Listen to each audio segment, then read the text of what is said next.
ஸ்ரீமதே ராமானுஜாய நமஹ. ஸ்ரீமதே வரவரமுனையே நமஹ. ஸ்ரீ வாதூல குரவே நமஹ. ஸ்ரீசைலேச தயாபாத்திரம் தீபக்தியாதி குணார்ணவம் யதீந்திர பிரவணம் வந்தே ரம்யஜா மாதரம் முனி. லக்ஷ்மீநாத சமாரம்பா நாதயாமுன பிரணமத்யமா அஸ்மத் ஆச்சார்ய பர்யந்தா வந்தே குரு பரம்பரா. ஸ்ரீ செண்டும் கையும் சென்கமலத்தாயார் துணை, கோலும் கையும் கோபாலனே துணை. ஸ்ரீவித்யா ராஜகோபால சுவாமி திருக்கோவில் பங்குனி பிரம்மோத்சவ பெருவிழா. பிரம்மோத்சவத்திலே 7ஆம் திருநாளாக புஷ்ப பல்லக்கு அமைந்தருளுகிறது. புஷ்ப பல்லக்கிலே புருஷோத்தமன், பரவாசுதேவன், ஸ்ரீமன் நாராயணன் அதி உன்னதமாக, அதி ஆச்சரியமாக, மகாராஜாதி ராஜனாக புஷ்ப பல்லக்கிலே அமர்ந்து சேவை சாதிக்கும் திருக்காட்சியை நம் சிடிஎன் தொலைக்காட்சி பக்தியோடு நம் இல்லத்திலும் உள்ளத்திலும் பதிவு செய்கிறது. பூசும் சாந்தென் நெஞ்சமே புனையும் கண்ணி எனதுடைய வாசகம் செய் மாலையே வான்பட்டு ஆடையும் அகுதே தேசமான அணிகலனும் என் கை கூப்பு செய்கையே ஈசன் ஞாலம் உண்டு உமிழ்ந்த எந்தை ஏகமூர்த்திக்கே என்று நம்மாழ்வார் தான் திருவாய் மொழியிலே சாதிக்கிறார். திருமாலே உலகை உண்டு உமிழ்ந்து காத்தான். எம் தந்தையான அவனுக்கு எனது நெஞ்சமே பூசும் சந்தனமாய், யாம் உதிர்க்கும் சொற்களே மாலையாய், துதி வாசகங்களே பட்டாடையாய் உள்ளது என்றும், என் கைகளால் கூப்பித் தொழும் வணக்கமே அவனுக்கு ஒளி பொருந்திய ஆபரணங்கள் என்றும் நம்மாழ்வார் பேசுகிறார். நம்மாழ்வாரைப் போலே அனைத்து ஆழ்வார்களும் பூமாலைகளை பாமாலைகளை சாற்றி திருமாலை வணங்கி வைகுண்டப் பேறு பெற்றனர். வண்ண புஷ்ப பல்லக்கு வாசுதேவனை கொண்டு காட்சி தருகிறது என்றால், ஆழ்வார்களின் ஈரச் சொற்களான 4000 பாசுரங்களே இந்த பூக்களாக, பூ பல்லாக்காக உருவெடுத்து ஆழ்வார்களின் அமுத மொழிகளை புஷ்பங்களின் நறுமணமாக இறைவன் ஏற்றுக்கொண்டு ஆனந்தமாக திருவுலாவை தனது பிரம்மோத்சவத்திலே அமைத்து விட்டானோ என்ற எண்ணத்தின் அடிப்படையில் இந்த திருக்காட்சியை காண்கின்றோம். பாரிஜாத பூவிற்காக பகவான் கண்ணன் பாமா ருக்மணியை முன்னிறுத்தி நடத்திய திருவிளையாடல் நாமறிந்த ஒன்றுதான். ஒரே ஒரு துளசி இலைக்காகவே பகவான் கோபாலன் காத்திருப்பதாக சொல்லுவார்கள்.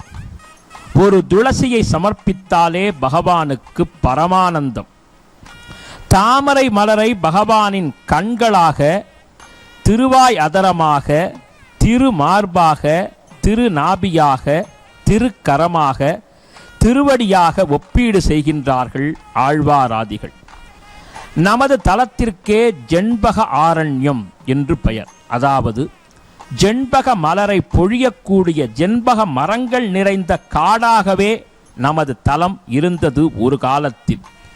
எனவே தான் ஜெண்பகப் பூவை தன்னோட சிரசிலே சூடுவதால் ஜெண்பகேசன், கேசம் என்றால் உரோமம், தலை உரோமத்திலே தலைமுடியிலே ஜெண்பகப் பூக்களை கண்ணனம்பெருமான் ஏற்றுக்கொள்வதால் ஜெம்பகேசன், செண்பக மலர்களை சூடியவன் என்ற பெயர் வருகிறது.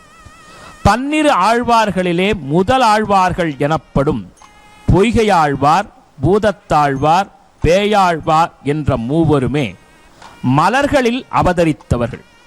காஞ்சிபுரத்திலே தாமரை மலரிலே அவதாரம் செய்தார் பொய்கையாழ்வார். மாமல்லை என்னும் மாமல்லபுரத்திலே குறுக்கத்தி மலரிலே அவதரித்தார் பூதத்தாழ்வார். திருமயிலை என்னும் மயிலாப்பூரிலே செவ்வல்லி மலரிலே தோன்றினார் பேயாழ்வார். ஏன், நமது ராஜகோபாலனின் பட்டத்தரசியான செங்கமல தாயார் திருப்பார்க்கடல் தீர்த்தத்திலே பிருகு முனிவரின் தவத்திற்கிணங்க செந்தாமரை மலரிலே செங்கமலத்தாயாராக அவதாரம் செய்தார். ஸ்ரீமத் ஆண்டாளோ நந்தவனத்திலே துளசி செடிக்கு அருகாமையிலே பிறவி எடுத்து தம் தந்தையான பெரியாழ்வார் தொடுத்து வந்த மாலையை தான் சூடிக் களைந்து வடபெரும் கோவிலுடையானுக்கு சமர்ப்பித்து அரங்கனின் இதய கமலத்திலே அமர்ந்தருளினார். அந்த அடிப்படையிலே பெரியாழ்வார் பூச்சூட்டல் பாசுரத்திலே பல்வேறு மலர்களை சூடி எம்பெருமானை மிகவும் ஆனந்தித்து மகிழ்கிறார். தொண்டரடி பொடியாழ்வாரோ தம் நந்தவனத்தில் உள்ள ஒவ்வொரு மலர்களையுமே சிந்தாமல் சிதறாமல் தொடுத்து மாலைகளாக்கி அரங்கத்தம்மானுக்கு சமர்ப்பித்து அழியா புகழ் பெற்றார். பஞ்ச பாண்டவர்களிலே மகாவீரம் பொருந்திய பீமசேனன் தாம் காணக்கூடிய பூக்கள் எல்லாவற்றையும் கண்ணனுக்கே அர்ப்பணம் என்று சொல்லி மகா பக்தனாக உயர்ந்தார்.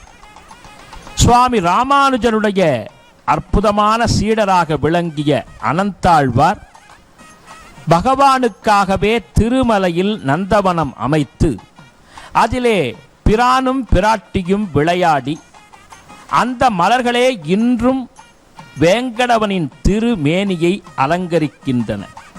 இன்றும் திருமலையிலே தினந்தோறும் தோமாலை என்ற சேவை உண்டு. தோள் மாலை அணியும் சேவை தோமாலை என்று திருவேங்கடத்திலே மாலை சூடுவதையே ஒரு அற்புதமான நிகழ்வாக சேவையாக கொண்டு வழிபாடு நடத்தப்படுகிறது. மேலும் நமது தலத்திலே மூல பெருமாளான பரவாசு தேவனுக்கும் அவனது நாயகியான பெரிய பிராட்டியார் செங்கமலவல்லி தாயாருக்கும் புஷ்பங்கி வைபவம் விசேஷமாக நடைபெறும்.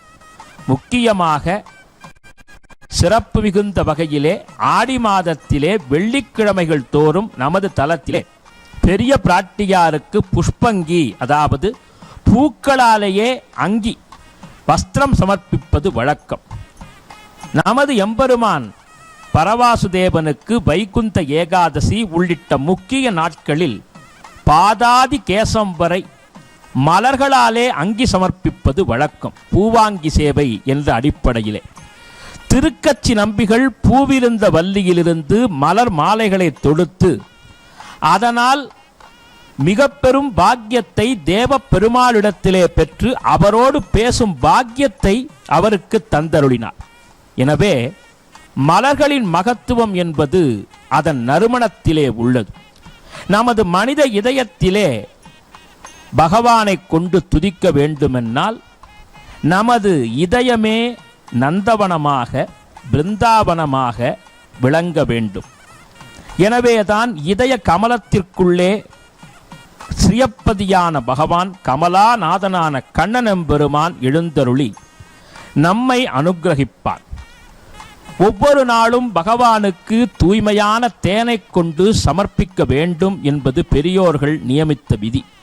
ஆனால் அந்த தேன் கிடைக்காத பட்சத்தில் தேனை சேகரித்திருக்க வைத்திருக்கக்கூடிய மலர்களை சமர்ப்பித்தால் தேனிலும் இனிய பிரானான கண்ணனெம்பெருமானின் கருணா கடாட்சம் கிடைக்கும் என்கிறபடியே நாம் பூக்களை வாங்கி வந்து மாலைகளாக எம்பெருமானுக்கு சமர்ப்பிக்க, அதனால் ஒவ்வொரு நாளும் பகவானே வெற்றி மாலையாக அருளை சொரியுவான் என்பது ஆச்சாரியர்கள் காட்டும் தத்துவமாகும்.